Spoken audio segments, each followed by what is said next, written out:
Hello everyone, this is the Insomniac GM, and today I want to share a story with you guys. Back in 2018, I played in a campaign where I was an investigator. Now, when I played as this investigator, my bonuses were so high that I was constantly hitting um, all the investigation and perception rolls. And the dungeon master ended up creating a whole scenario for an investigation just for me. I was the only non-combat player. Now, what the dungeon master did wasn't wrong in the slightest, and if he's watching this, you didn't. But what ended up happening was he set all the DCs so high, so only I could hit it to have my moment to shine. Now, the problem was that session we had that adventure go on.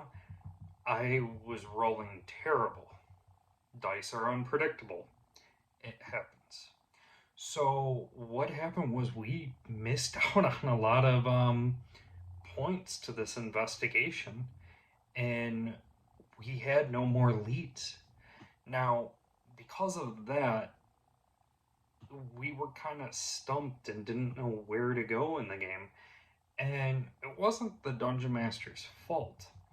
But why I bring up this story is because I've recently had a talk with a friend on how I handle some of my roles.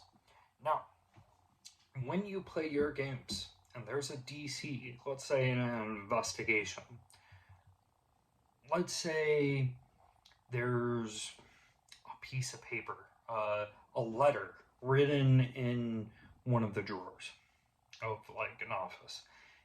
Instead of having the player roll to see if they find it or don't find it or whatever, you what you should do is if they need that information, have them roll to see if they succeed perfectly or roll to see if they succeed but a flaw happens.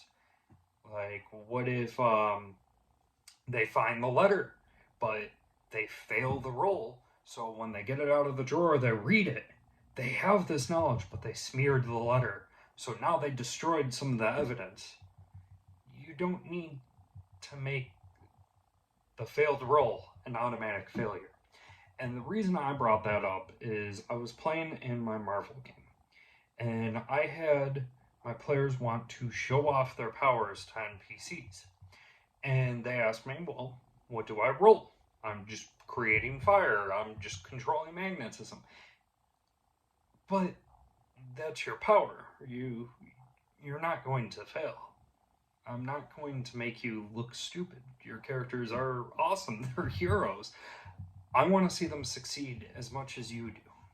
So I told the players, no roll. Just tell me what happens.